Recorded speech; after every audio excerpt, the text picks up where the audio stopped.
Assalamualaikum warahmatullahi wabarakatuh. Di sini kami sebagai kelompok 5 izin mempresentasikan tentang pertanggungjawaban korporasi dalam ganti rugi kerusakan lingkungan dan kehutanan akibat kebakaran hutan. Di sini saya sebagai moderator, nama saya Nindya Putri Rahmadita dengan NPM 221362. Lalu ada teman-teman saya. Nama saya Priscilla Kasya Putri Hidayat dengan NPM 22317.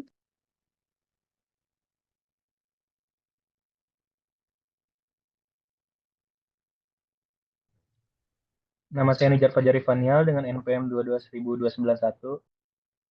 Nama saya Muzakal Firmansyah dengan NPM 22192. Nama saya Indah Raini Putri, NPM 22310.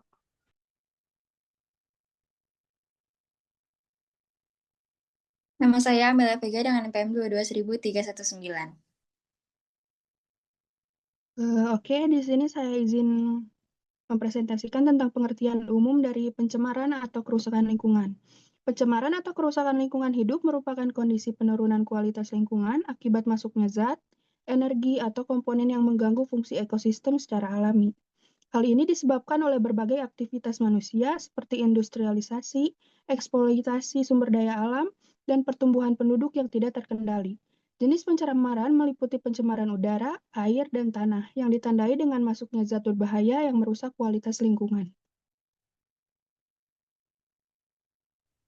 Lalu selanjutnya ada dasar hukum umum. Yang pertama, Undang-Undang Dasar 1945, Pasal 28H Ayat 1, hak untuk hidup sejahtera dan mendapatkan lingkungan hidup yang baik dan sehat. Pasal 33 Ayat 3, negara mengatur dan menguasai sumber daya alam untuk sebesar-besarnya kemakmuran rakyat. Yang kedua, Undang-Undang Pokok, Undang-Undang Nomor 32 Tahun 2009 tentang Perlindungan dan Pengelolaan Lingkungan Hidup atau UU PPLH. Lalu ada Undang-Undang Nomor 18 Tahun 2008 tentang Pengelolaan Sampah, Undang-Undang Nomor 39 Tahun 2014 tentang Perkebunan, Undang-Undang Nomor 11 Tahun 2020 tentang Cipta Kerja yang memuat beberapa pasal terkait lingkungan. Yang ketiga, Peraturan Pemerintah PP Nomor 22 Tahun 2021 tentang Penyelenggaraan Perlindungan dan Pengelolaan Lingkungan Hidup, PP Nomor 27 Tahun 2012 tentang Izin Lingkungan, PP Nomor 81 Tahun 2012 tentang Pengelolaan Sampah Rumah Tangga dan Sampah Sejenis Sampah Rumah Tangga. Yang keempat, Peraturan Menteri. Permen LHK Nomor 5 Tahun 2018 tentang Baku Mutu Air Limbah, Permen LHK Nomor 7 Tahun 2020 tentang kriteria baku kerusakan lingkungan. Lalu, di peraturan daerah itu, setiap daerah memiliki perda sendiri tentang pengelolaan lingkungan hidup sesuai karakteristik wilayahnya. Peraturan-peraturan ini mengatur tentang pencegahan pencemaran, penanggulangan kerusakan lingkungan, hak dan kewajiban masyarakat, sanksi hukum bagi yang melanggar, upaya konservasi lingkungan.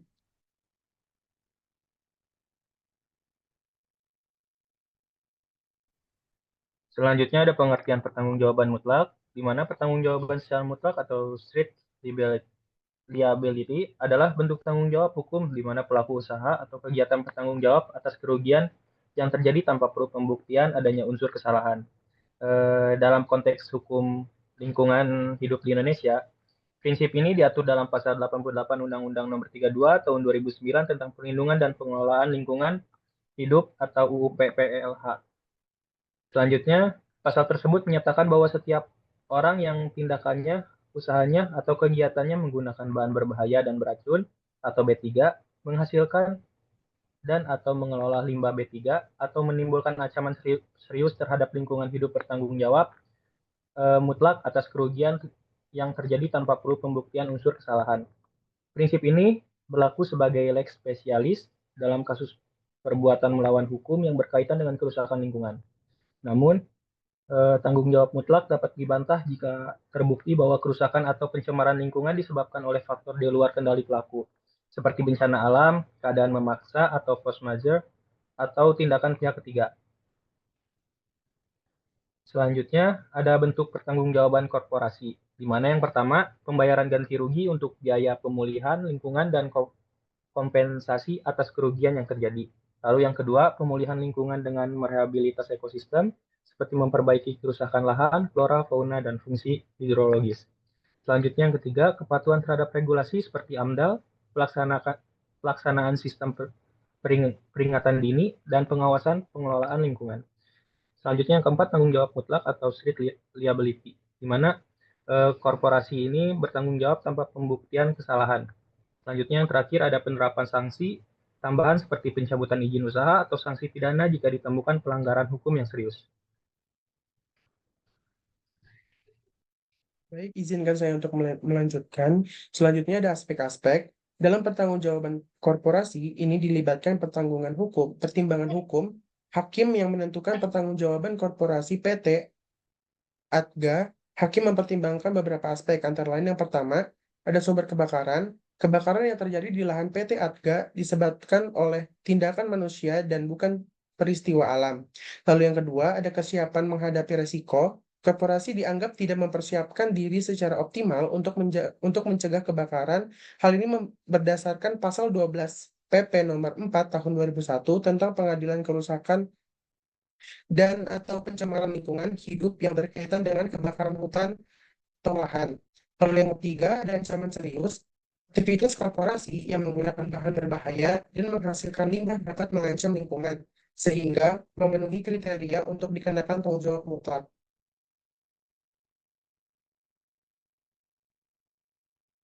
Selanjutnya ada proses hukum dan upaya pemulihan.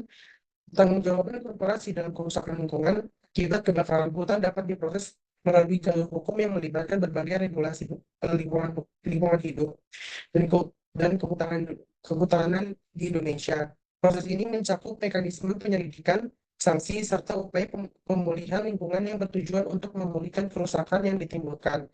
Proses hukum dimulai dengan penyelidikan yang dilakukan oleh aparat yang berwenang seperti kepolisian atau Kementerian Lingkungan Hidup dan Kehutanan KLHK.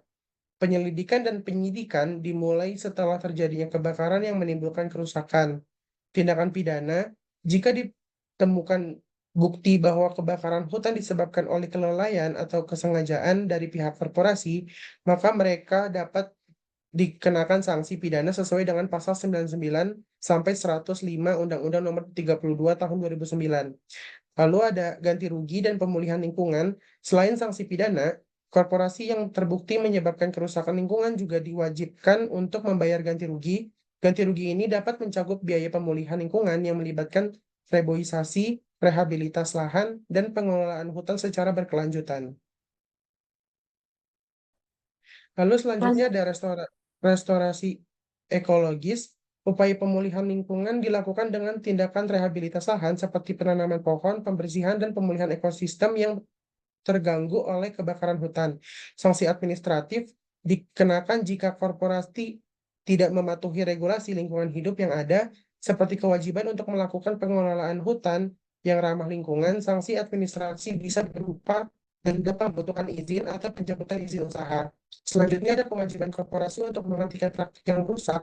Selain melakukan pemulihan, korporasi juga dapat dikenakan kewajiban untuk mengubah atau menghentikan praktik bisnis yang berpotensi merusak lingkungan, misalnya seperti penghentian pembukaan lahan dengan cara membakar. Lalu selanjutnya ada ganti rugi perdata. Pihak yang dirugikan oleh kebakaran hutan, baik itu negara, masyarakat, atau individu dapat mengajukan gugatan ganti rugi kepada korporasi yang bertanggung jawab melalui pengadilan perdata. Ganti rugi ini bisa mencakup kerusakan fisik lingkungan, kehilangan sumber daya alam, dan dampak ekonomi.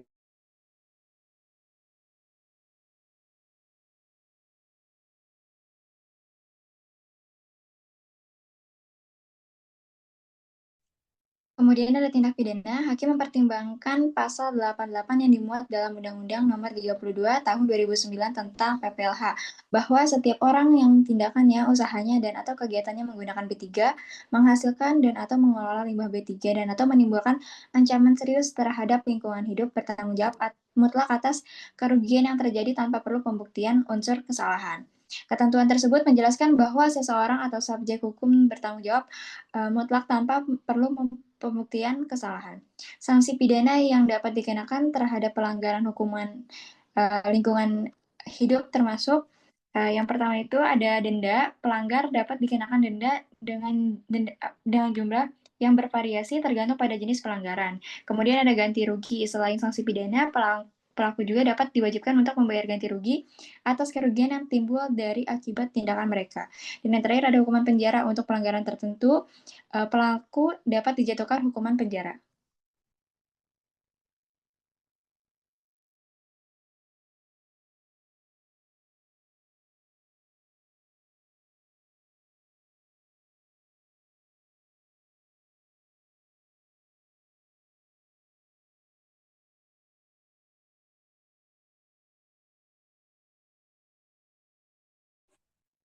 Selanjutnya ada dampak. Surat Keputusan Mahkamah Agung SK.KMA.nomor 36-KMA-SK-2-2013 tentang prosedur perkara lingkungan hidup, yaitu terjadinya pencemaran dan atau kerusakan lingkungan hidup yang dampaknya berpotensi tidak dapat dipulihkan kembali dan atau komponen-komponen lingkungan hidup yang terkena dampak sangat luas, seperti kesehatan manusia, air permukaan, air bawah tanah, tanah, udara, tumbuhan, dan hewan.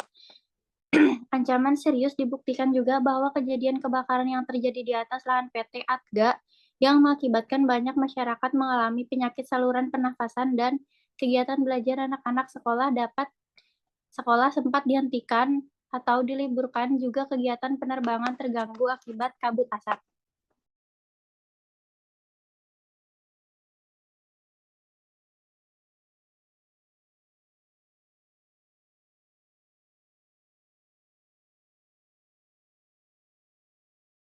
Mungkin sekian dari kelompok kami. Mohon maaf jika ada kesalahan kata. Wassalamualaikum warahmatullahi wabarakatuh.